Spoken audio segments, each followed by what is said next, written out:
हाय दोस्तों, आज हम पढ़ने जा रहे हैं अध्याय 6 राज्य, राजा और एक प्राचीन गणराज्य। तो आइए शुरू करते हैं। चुनाव का दिन। जब शंकरन उठा तो उसने देखा कि उसके नाना नानी वोट डालने जा रहे थे। शंकरन दरअसल वे चुनाव केंद्र पर सबसे पहले पहुंचना चाहते थे। शंकरन जानना चाहता था कि आखिर वे इतने उत्साहित क्यों थे। उसके नाना जी ने उसे जल्दी में समझाने की कोशिश की और कहा, आज हम अपने शासकों का चुनाव करने जा रहे हैं। जैसा कि आपने भी देखा होगा, चुनाव या आप में से किसी ने वोट भी दिया होगा। कुछ लोग शासक कैसे बने। लगभग 50 वर्षों से हम अपने शासकों का चुनाव मतदान के जरिए करते आ रहे हैं, लेकिन बहुत पहले लोग शासक कैसे बनते थे। हमने अध्याय 5 में ये पढ़ा कि कुछ राजा संभवतः जन यानी लोगों द्वारा चुने जाते थे, परंतु करीब 3000 साल पहले राजा बनने की इस प्रक्रिया में कुछ परिवर्तन दिखाई दिए। कुछ लोग बड़े बड़े यज्ञों को आयोजित कर राजा के रूप में प्रतिष्ठित हो गए। अश्वमेध यज्ञ एक ऐसी ही आयोजन था। इसमें एक घोड़े को राजा के लोगों की देख रेख में स्वतंत्र विचरण के लिए छोड़ दिया जाता था। इस घोड़े को किसी दूसरे राजा ने रोका तो उससे वहां अश्वमेध यज्ञ करने वाले राजा से लड़ाई करनी पड़ती थी। अगर उन्होंने घोड़े को जाने दिया तो इसका मतलब ये होता था कि अश्वमेध यज्ञ करने वाले राजा उनसे ज़्यादा शक्तिशाली था। इसके बाद उन राजाओं को यज्ञ में आमंत्रित किया जाता था। यह यज्ञ विशिष्ट पुरोहितों द्वारा संपन्न किया जाता था। इसके लिए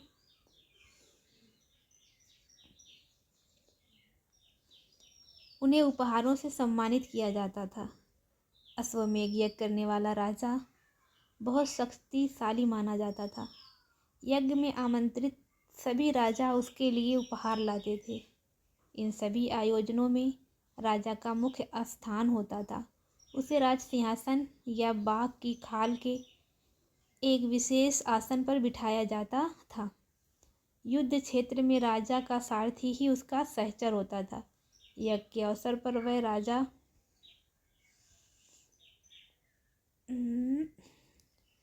की विजयों तथा अन्य गुणों का गान करता था। राजा के सगे संबंधी, खासकर उसकी रानियों तथा पुत्रों को भी कई छोटे छोटे अनुष्ठान करने होते थे।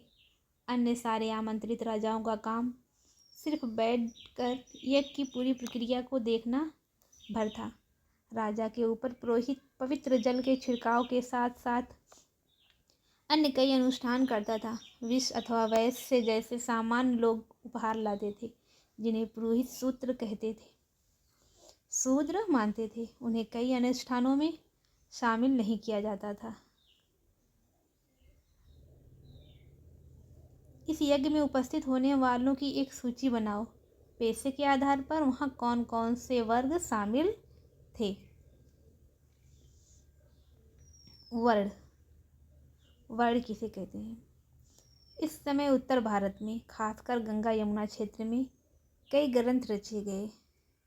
ऋग्वेद के बाद रचे होने के कारण ये उत्तर वैदिक ग्रंथ कहे जाते हैं। इनके अंतर्गत सामवेद, यजुर्वेद, अथर्ववेद तथा अन्य ग्रंथ शामिल हैं।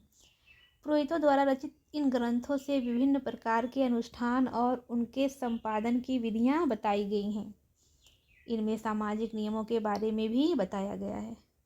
उस समय समाज में कई समूह थे, जिनमें पुरोहित, योद्धा, कृषक, पशुपालक, व्यापारी, शिल्पकार, श्रमिक, मछली पकड़ने वाले तथा जंगल में रहने वाले लोग शामिल थे। जहाँ कुछ पुरोहित तथा योद्धा वैभवशाली थे, वहीं कुछ कृषक और व्यापारी भी धनवान थे।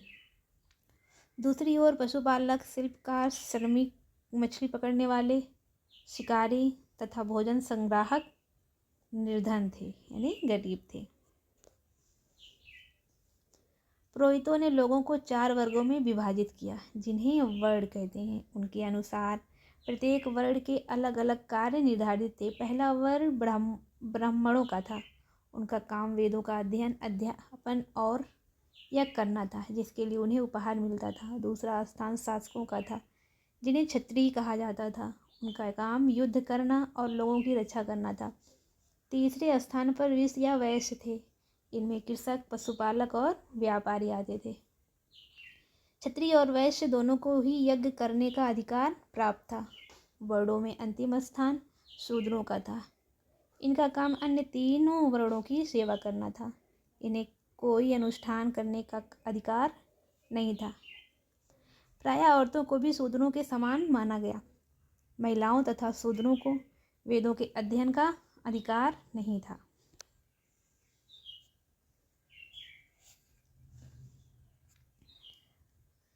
पुरोहितों के अनुसार सभी वर्णों का निर्धारण जन्म के आधार पर होता था। उदाहरण के तौर पर ब्राह्मण माता पिता की संतान ब्राह्मण ही होती थी। बाद में कुछ लोगों को अछूत माना गया। अछूत वर्गों में कुछ शिल्पकार, शिकारी तथा भोजन संग्राहक शामिल थे। साथ ही इनमें वे लोग भी आते थे जो शवों को दफनाने या जलाने का काम करते थे। इन लोगों से संपर्क अपवित्र माना जाता था। कई लोगों ने ब्राह्मणों द्वारा बनाई गई इस वर्ण व्यवस्था को स्वीकार नहीं किया। कुछ राजा स्वयं को पुरोहितों से श्रेष्ठ मानते थे। कुछ लोग जन्म के आधार पर वर्ण निर्धारण सही नहीं मानते थे। इसके अतिरिक्त कुछ लोग व्यवसाय के आधार पर लोगों के बीच भेदभाव उचित नहीं समझते थे, जबकि कुछ लोग चाहते थे कि अनुष्ठान संपन्न करने का अधिकार सबका हो। कई लोगों ने छुआछूत की आलोचना की। इस उपमहाद्वीप के पूर्वोत्तर क्षेत्र जैसे कई इलाकों में सामाजिक आर्थिक असमानता बहुत कम थी। यहाँ पर पुरोहितों का प्रभाव भी बहुत सीमित था। बताइए, लोगों ने वर्ण व्यवस्था का विरोध क्यों किया?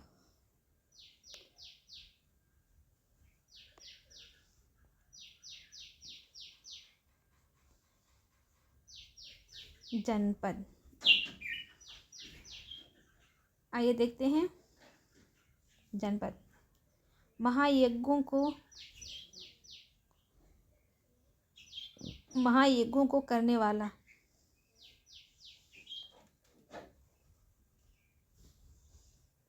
राजा अब जन के राजा ना होकर जनपदों के राजा माने जाने लगे। जनपद का शाब्दिक अर्थ जन के बसने की जगह होती है। कुछ महत्वपूर्ण जनपद मानचित्र 4 पृष्ठ 57 में दिखाए गए हैं, आप देख लीजिएगा। पुरातत्वविदों ने इन जनपदों को कई बस्तियों की खुदाई की है। दिल्ली में पुराना किला, उत्तर प्रदेश में मेरठ के पास हस्तिनापुर और एटा के पास अतरंजी खेड़ा इनमें प्रमुख है। खुदाई से पता चलता है कि लोग झोपड़ियों में रहते थे और मवेशियों तथा अन्य जानवरों को पालते थे। वे चावल, गेहूं, धान, जौ, दालें, गन्ना, तिल तथा सरसों जैसी फसलें उगाते थे।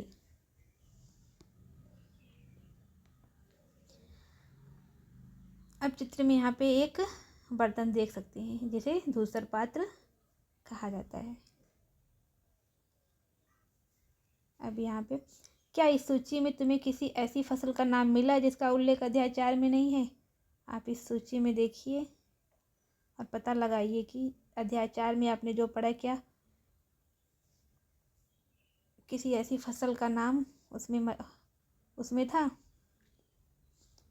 आगे बढ़ते हैं। लोग मिट्टी के बर्तन भी बनाते थे। इनमें कुछ धूसर और कुछ लाल रंग के होते थे। यहाँ पे आप देख सकते हैं।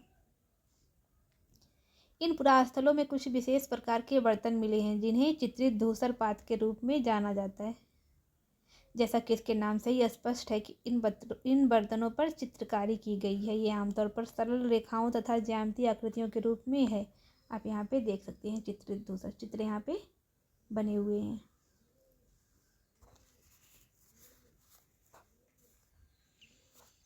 आगे है महाजनपद।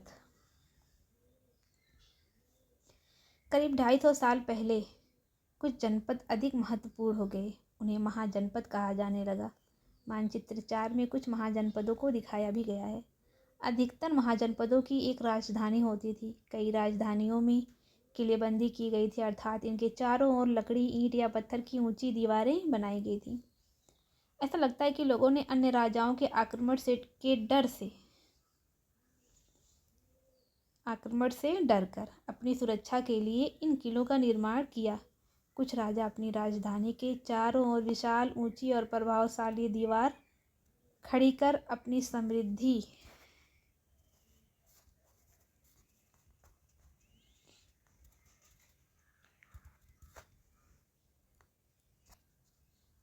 और शक्ति का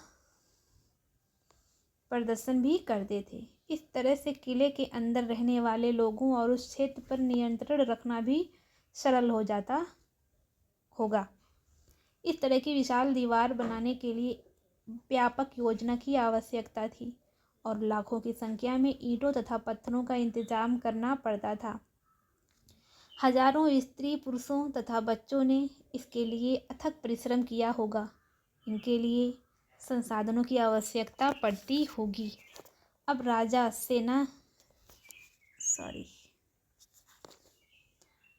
सेना रखने लगे थे। सिपाहियों को नियमित वेतन देकर पूरे साल रखा जाता था। कुछ भुगतान संभवतः आहत सिक्कों, जो कि पृष्ठ 92 पर आप देखेंगे, के रूप में होता था। इन सिक्कों के बारे में तुम अध्याय 9 में पढ़ोगे।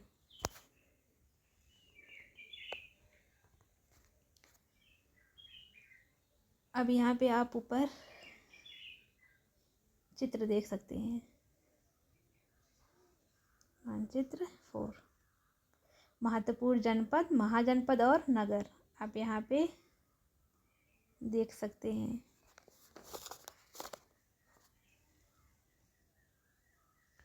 गांधार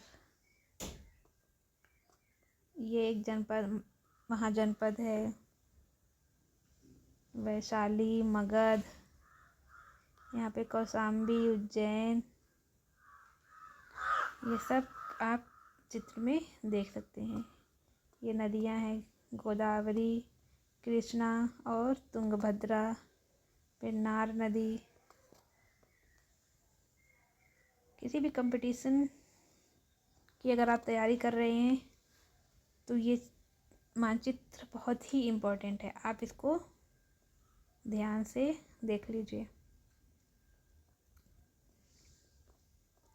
चलिए अब आगे चलते हैं। आप इसका स्क्रीनशॉट लेना चाहे तो ले सकते हैं।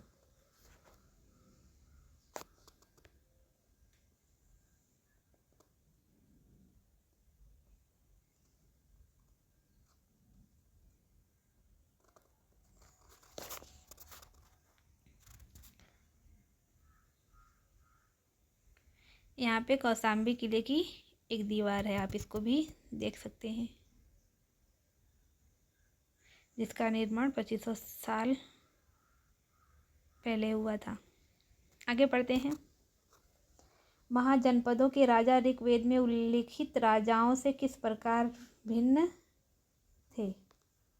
महाजनपदों के राजा ऋग्वेद में उल्लेखित राजाओं से किस प्रकार भिन्न थे? आप दो अंतर बताओ।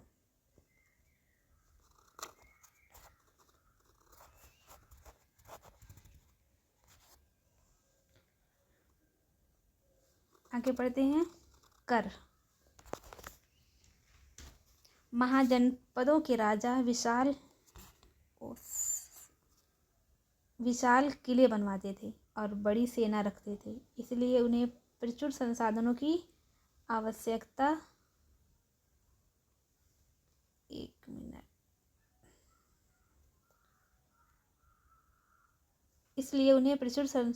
आवश्यकता होती थी। इसके लिए उन्हें कर्मचारियों की भी आवश्यकता होती थी। अतः महाजनपदों के राजा लोगों द्वारा समय समय पर लाए गए उपहारों पर निर्भर न रहकर अब नियमित रूप से कर वसूलने लगे थे। कर आपको पता ही होगा, कर किसे कहते हैं। फसलों पर लगाए गए कर सबसे महत्वपूर्ण थे, क्योंकि अधिकांश लोग कृषक ही थे। प्रायः उपज का 1/6वां हिस्सा, कितना, 1/6वां हिस्सा कर के रूप में निर्धारित किया जाता था, जिसे भाग कहा जाता था। कारीगरों के ऊपर भी कर लगाए गए, जो प्रायः श्रम के रूप में चुकाए जाते थे। जैसे कि एक बुनकर, लोहार या सुनार को राजा के लिए महीने में 1 दिन काम करना पड़ता था। पशुपालकों को जानवरों या उनके उत्पाद के रूप में कर देना पड़ता था। व्यापारियों को सामान खरीदने बेचने पर भी कर देना पड़ता था। आखेटकों तथा संग्राहकों को जंगल से प्राप्त वस्तुएं देनी होती थी। अब आप ये बताइए कि क्या इस वक्त भी हम कर देते हैं? अगर देते हैं तो किस रूप में और कहाँ कहाँ? इसका उत्तर आप लोग ज़रूर दीजिएगा। आगे है, आखेटक तथा खाद्य संग्राहक राजाओं को क्या देते होंगे? मतलब शिकारी। आगे है, कृषि में परिवर्तन। इस युग में कृषि के क्षेत्र में 2 बड़े परिवर्तन आए। हल के फाल अब लोहे के बनने लगे। अब कठोर जमीन को लकड़ी के फाल की तुलना में लोहे के फाल से आसानी से जोता जा सकता था। इससे फसलों की उपज बढ़ गई। दूसरे लोगों ने धान के पौधों का रोपण शुरू किया, अर्थात खेतों में बीज छिड़क कर धान उपजाने के बजाय धान की पौध तैयार कर उनका रोपण शुरू किया गया। अब पहले की तुलना में बहुत ज़्यादा पौधे जीवित रह जाते थे, इसलिए पैदावार भी ज़्यादा होने लगी। इसमें कमर तोड़ परिश्रम लगता था। ये काम ज़्यादातर दास, दासी तथा भूमिहीन खेतिहर मजदूर करते थे। क्या तुम बता सकते हो कि राजा इन परिवर्तनों को प्रोत्साहित क्यों देते होंगे? बताइए। आइए देखते हैं सूक्ष्म निरीक्षण। मगध।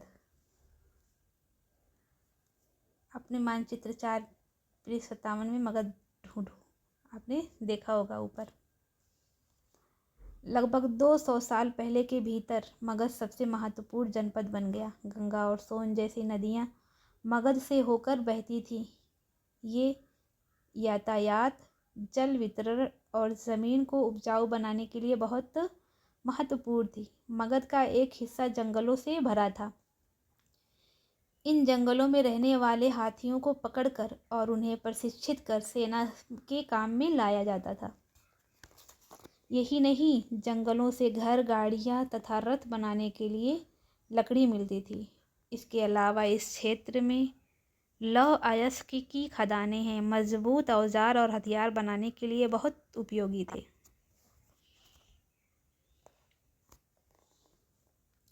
मगध में 2 बहुत ही शक्तिशाली शासक बिंबिसार तथा अजातशत्रु हुए।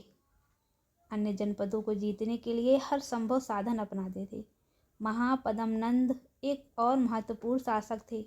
उन्होंने अपने नियंत्रण का क्षेत्र इस उपमहाद्वीप के उत्तर पश्चिमी भाग तक फैला लिया था। बिहार में राजगिर, जो कि आधुनिक राजगीर, कई सालों तक मगध की राजधानी बनी रही। बाद में पाटलिपुत्र, आज का पटना, को राजधानी बनाया गया। 2300 साल से भी पहले की बात है। मेसिडोनिया का राजा सिकंदर विश्व विजय करना चाहता था। पूरी तरह सफल ना होने पर भी वह मिस्र और पश्चिमी एशिया के कुछ राज्यों को जीतता हुआ भारतीय उपमहाद्वीप में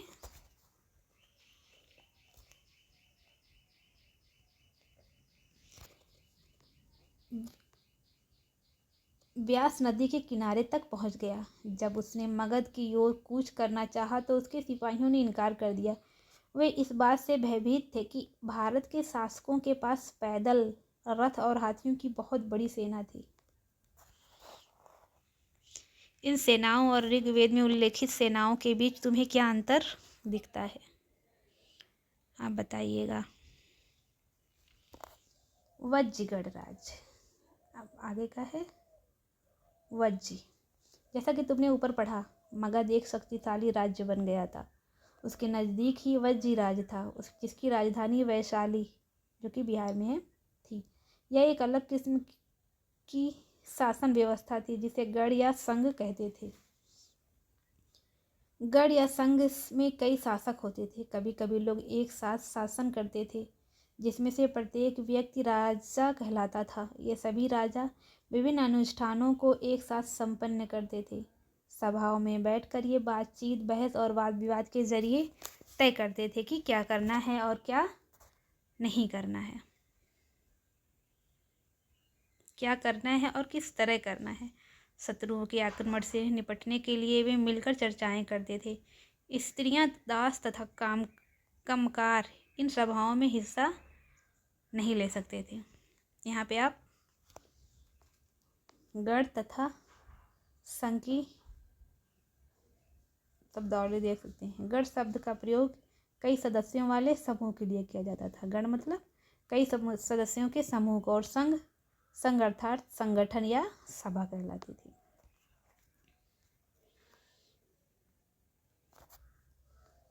बुद्ध तथा महावीर, जिनके बारे में तुम अध्याय 7 में पढ़ोगे, दोनों ही गढ़ या संघ से संबंधित थे। बौद्ध साहित्य में संघ के जीवन का बहुत ही सजीव वर्णन मिलता है। आगे देखते हैं। वज्र संघ का यह वर्णन दीर्घ निकाय में से लिया गया है। दीर्घ निकाय एक प्रसिद्ध बौद्ध ग्रंथ है जिसमें बुद्ध के कई व्याख्यान दिए गए हैं। इन्हें करीब 2300 साल पहले लिखा गया था। अजातशत्रु या अजातशत्रु और वज्र संघ। अजातशत्रु वज्र संघ पर आक्रमण करना चाहते थे। उन्हें अपने मंत्री वस्त्रकार को बुद्ध के पास सलाह के लिए भेजा। बुद्ध ने उनसे पूछा कि क्या वज्र सभाएं नियमित रूप से होती हैं तथा उनमें सभी सदस्य उपस्थित होते हैं। जब उन्हें पता चला कि ऐसा होता है, उन्होंने कहा कि वज्रवासी तब तक उन्नत करते रहेंगे जब तक वे पूर्ण और नियमित सभाएं करते रहेंगे, आपस में मिलजुल कर काम करते रहेंगे, पारंपरिक नियमों का पालन करते रहेंगे और बड़ों का सम्मान, समर्थन और उनकी बातों पर ध्यान देते रहेंगे।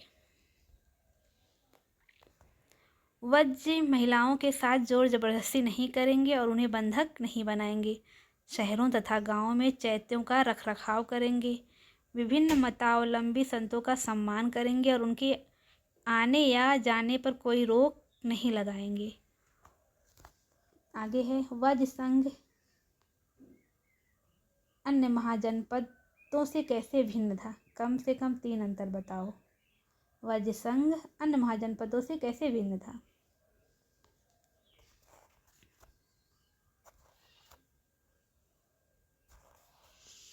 आगे,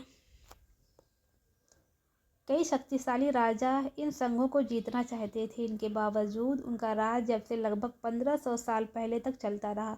उसके बाद गुप्त शासकों ने गढ़ और संघ पर विजय प्राप्त कर उन्हें अपने राज्य में शामिल कर लिया। इसके बारे में तुम अध्याय 11 में पढ़ोगे। अन्यत्र,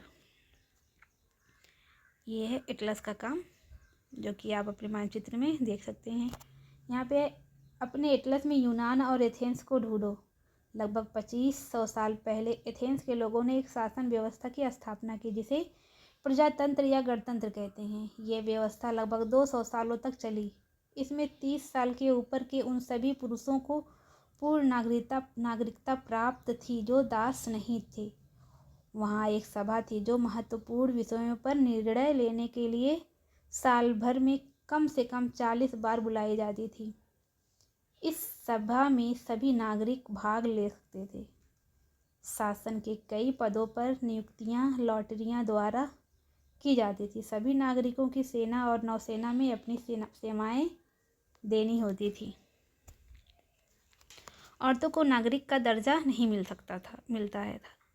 व्यापारियों तथा शिल्पकारों के रूप में एथेंस में रहने और काम करने वाले बहुत से विदेशियों को भी नागरिक अधिकार नहीं मिले थे। एथेंस में खदानों, खेतों, घरों और कार्यशालाओं में काम कर रहे दासों को भी नागरिक अधिकार नहीं मिले थे। क्या एथेंस में वास्तव में जनतंत्र था? इसका उत्तर आप कमेंट बॉक्स में दीजिएगा। बाकी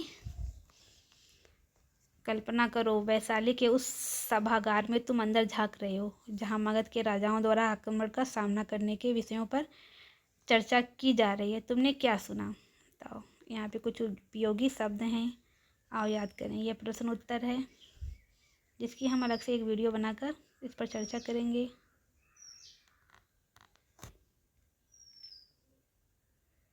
कुछ महत्वपूर्ण तिथियां हैं, आओ करके देखें।